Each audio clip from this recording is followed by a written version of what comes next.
dimensions. Oh, good. Because the square footage and the acreage is almost irrelevant. The dimensions actually are more important to a builder than the actual size of the lot. And so dimensions is huge. When you're marketing land, you could not have square footage or acreage and only have the dimensions, and that's all the builders care about.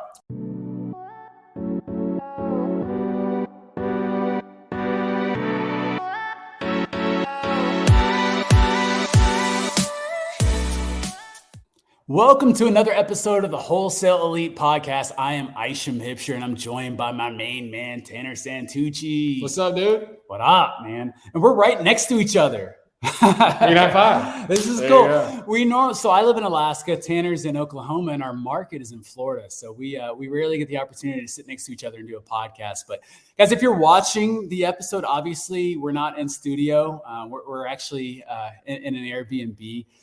We're down in Santa Rosa Beach, Florida right now with the team for the weekend and part of the week, just meeting with builders and title company. We got a meeting with the CEO of our title company Closing a deal. Yes, we're closing a deal. And we're pretty excited about this one because it's a good deal, so much so that we're bringing a bottle of bourbon to the closing table. So that's going to be fun. But nonetheless, we're here and we were thinking, instead of just kind of doing a normal podcast interview, where we dive deep into the minds of other successful, real estate entrepreneurs, we figured we'd be a little selfish. We're in the land zone. If you guys don't know, Tanner and I, our company, Unwind Investments, we do land. But we wanted to help you guys that come across land deals know what to do with those. Because we get a lot of land deals sent our way, and a lot of them we really can't do anything with. And so instead of just kind of individually talking with each person, we figured we'd record a quick podcast episode and kind of give you guys some of the nuts and bolts of what to look for when a land deal comes across your way. And if it's a great deal, then you'll be able to quickly know and move it either to us or whoever that does land in your market. And so with that being said, guys, when it comes to land, there's a few different kind of types of vacant land, if you will. You've got rural land, which is the stuff that's out in the countries, probably next to some, cow pasture or something like that, which is very sellable. People buy all kinds of land for all kinds of different reasons. So you've got rural, you've got, infill lots. Infill lots are where we reside. We're going to keep this conversation in infill lots. So it's probably something you've heard of. And if not, no big deal. An infill lot is basically, you've probably seen them in your neighborhood or in your communities. It's where you've got a house and no house in between, where a house could be built. That's an infill lot, right? So it's an opportunity for you to come into a neighborhood and build up, go vertical, if you will, on a lot that's in an existing neighborhood. So that's infill lots. That's primarily where we kind of reside. There's commercial stuff, there's residential stuff, but we won't get in the weeds of that. Obviously, I think you guys know the difference by now. But here's the thing. A huge portion of deals that get thrown our way, we can't really do anything with. And it's only because that, the real estate investor, the wholesaler, wasn't sure. They saw an opportunity. They knew we did land, so they just they threw it our way.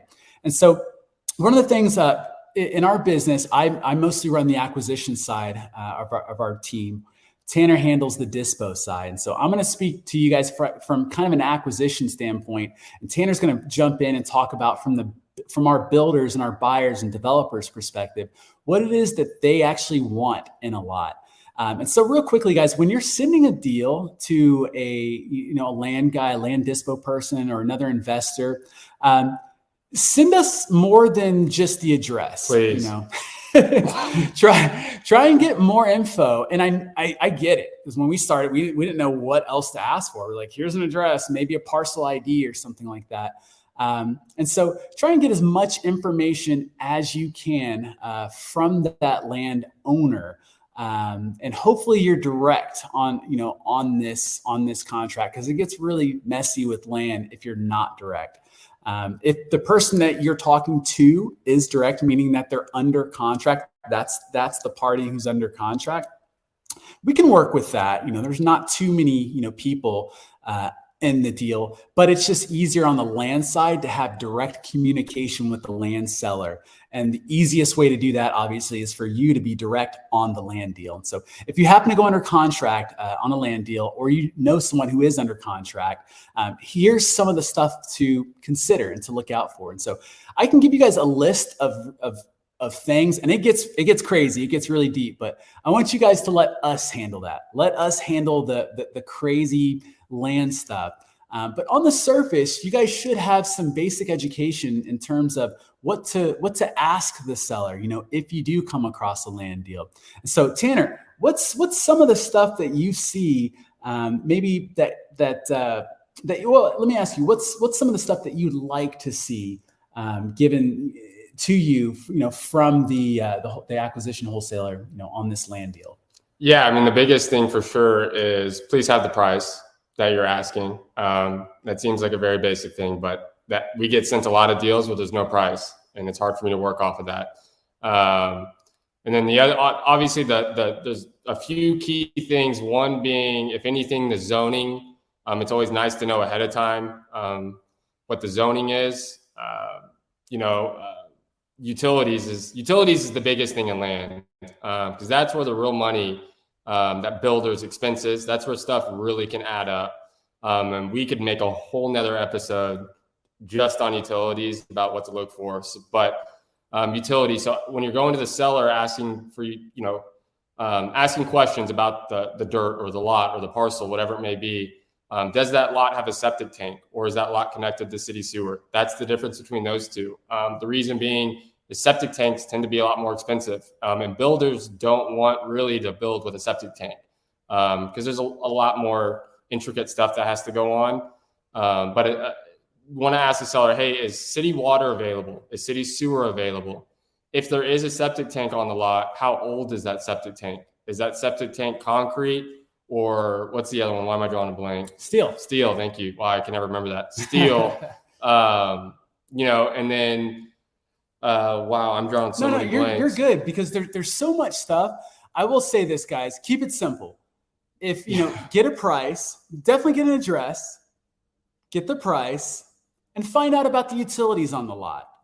Ask the seller, hey, what kind of utilities are on the lot or available on the lot? Is there city sewer? Is there a sewer that we can connect to? Or is it on septic right now?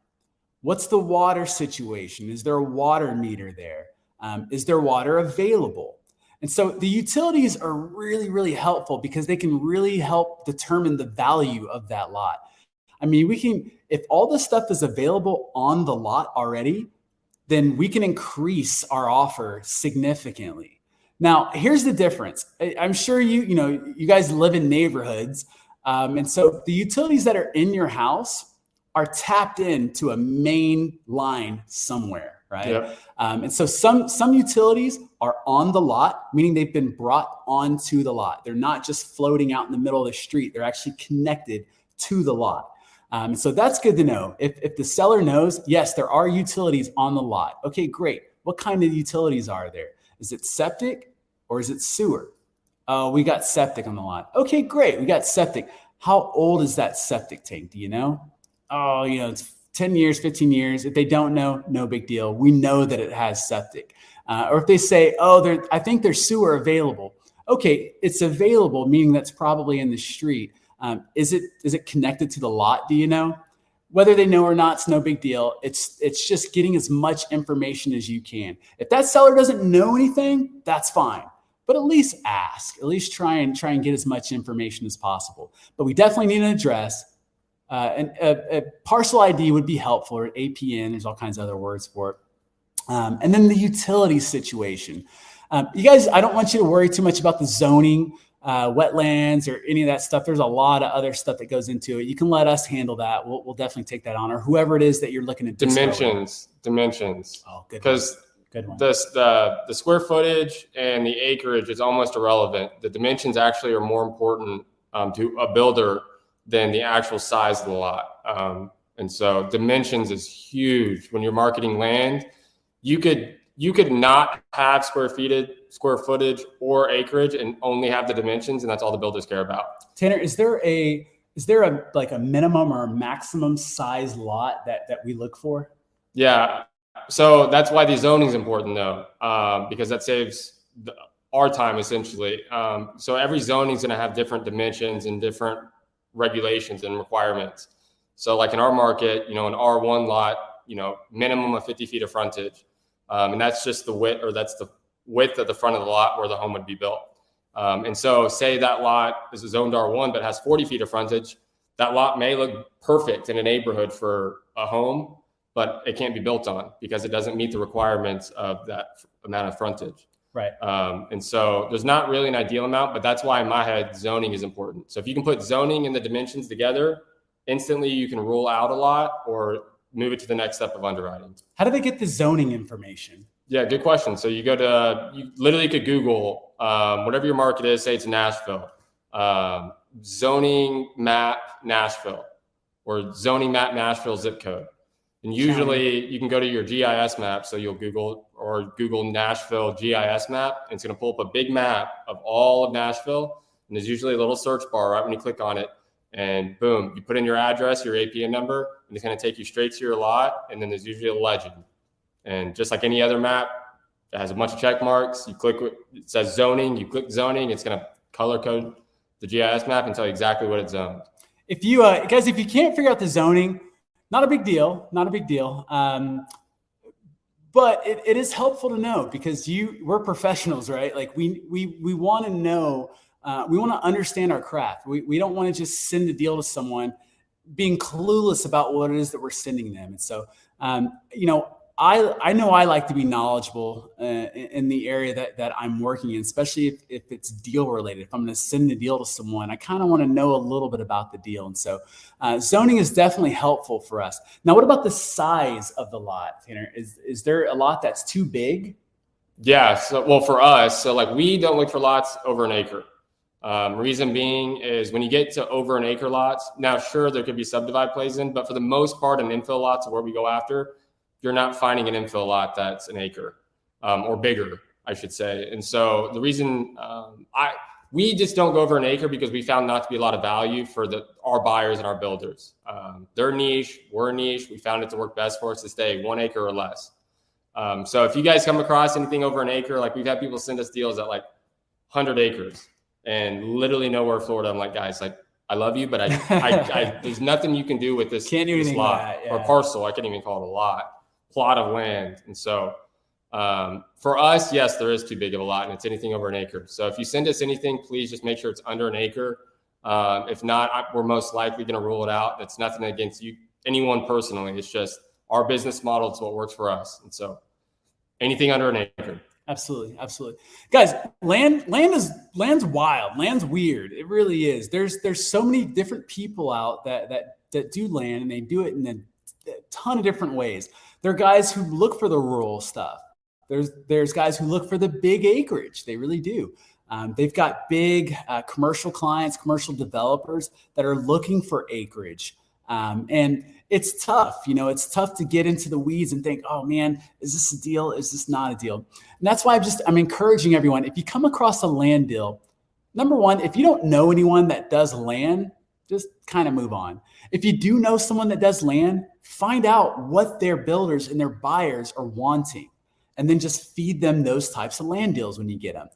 Us, we look for infill lots. We look for lots that we can sell to our builders who can then build a house on it, right? And they can go vertical on it. And so we obviously we don't want to build a house on 150 acres. And if any of you are like me and had no clue how big an acre is, a year ago, I was like, what's an acre? I knew when someone said I got an acre of land and they were impressed by it. I was like, oh, that must be a lot of land. I'll say this, a half acre of land is a pretty big yard, like pretty big yard. Most people, most normal, I hate to say normal, that's kind of a bad word to use. Most average residential properties are about a quarter acre of land. So just think about your house, the normal front yard, normal backyard, fence on the side. It's about a quarter acre, of lot. So anything more than an acre should probably pass on from at least sending our way. But to other people, if you know people that do land in your market, and go out there on Facebook pages, on investor communities, and ask people, hey, is there anyone who works with builders for land? And just kind of find out their builder's buy box. The same thing we do, on the residential real estate side. So I think that's enough information for now. We're going to go enjoy some 30A festivities. Tanner, is there anything else you wanted to go over? Anything you think we left out?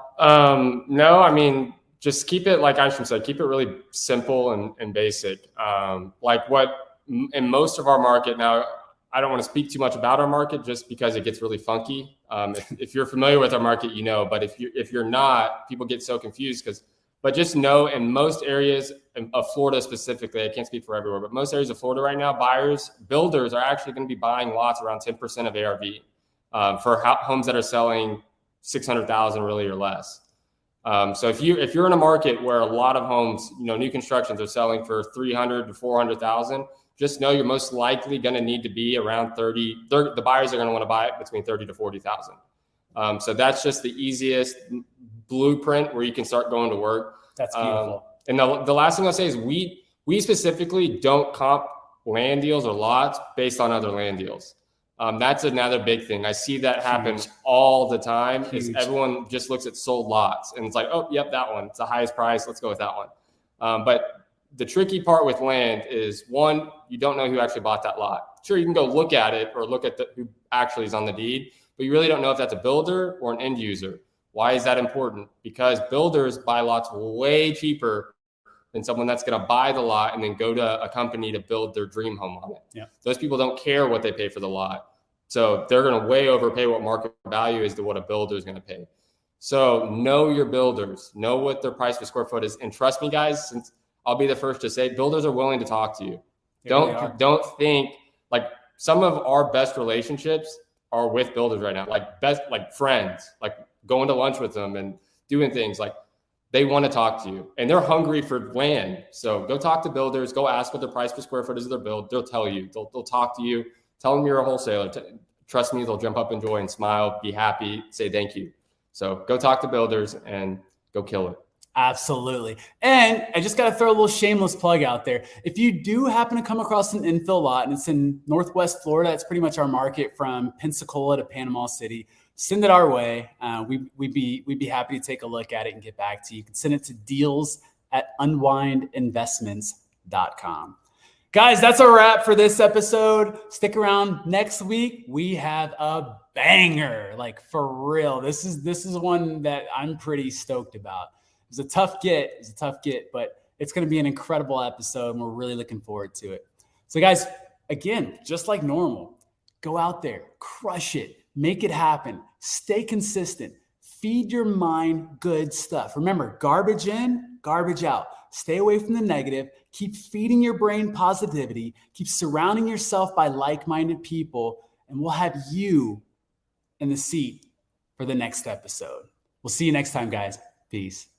What up, Elite fan? That's a wrap for today's episode. But look, if you got value out of the show today, do us a huge favor and give us a review or give us a like or subscribe. Do all the things to help us get the word out there. And look, we want to see you on the next show. So get out there and crush it, make it happen. Stay tuned for the next episode. Peace.